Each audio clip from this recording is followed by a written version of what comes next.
count কৰিলোঁ আমাৰ শিৱসাগৰত 269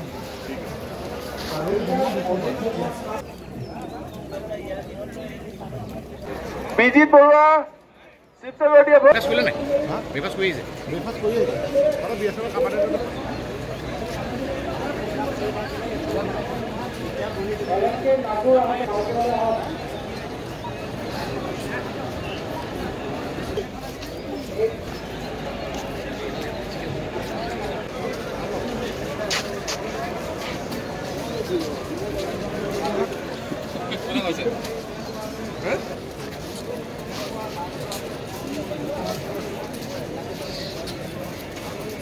আমাৰ শিৱসাগৰ নিৰ্বাচনী জিলাতে 481টা পোলিং ষ্টেচন আছে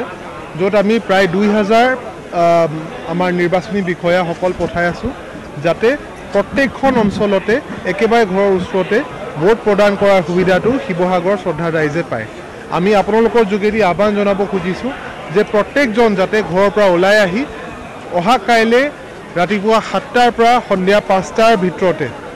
ওলাই আহি ভোটটো দিয়ে আৰু যেহেতু আমাৰ বাৰিষা হোৱাৰ এখন সম্ভাৱনা আমাৰ মেটেৰিয়লজিকেল ডিপাৰ্টমেণ্ট আমাক জনাইছে প্ৰত্যেকজনক আমি আহ্বান জনাব খুজিছোঁ যে ঘৰৰ পৰা ওলাই আহি আপোনালোকে ছাতিটো লৈ আহক যাতে ভালদৰে আপোনালোকে ভোট কৰাৰ সুবিধাটো পায়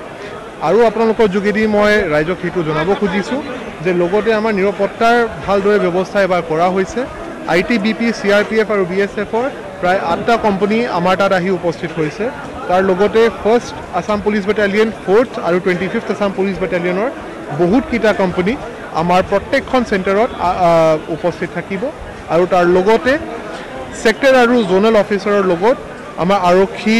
বাহিনীটো গোটেই জিলাতে ঘূৰি থাকিব যাতে একেবাৰে নিষ্পক্ষভাৱে এই নিৰ্বাচনী প্ৰক্ৰিয়াটো আমি সম্পূৰ্ণ কৰি দিব পাৰিম আমাৰ প্ৰত্যেক ইলেকশ্যনতে প্ৰত্যেকখন নিৰ্বাচনৰ আগতে ড্ৰাই ডেটো ডিক্লেয়াৰ কৰা হয় আৰু 144 লগোৱা হয় যাতে কোনো মানুহ আমাৰ নিষ্পক্ষ নিৰ্বাচনী প্ৰক্ৰিয়াটো ভংগ কৰিব যদি বিচাৰে সেই মানুহক যাতে মানে আইনী প্ৰক্ৰিয়া আমি তেওঁলোকৰ বিৰুদ্ধে লৈ ল'ব পাৰোঁ আৰু যাতে আমাৰ নিষ্পক্ষভাৱে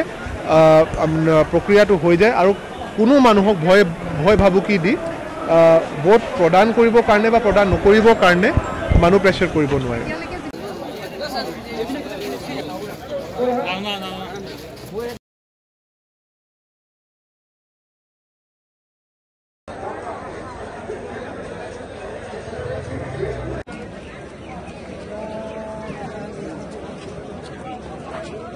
ভাল যাওক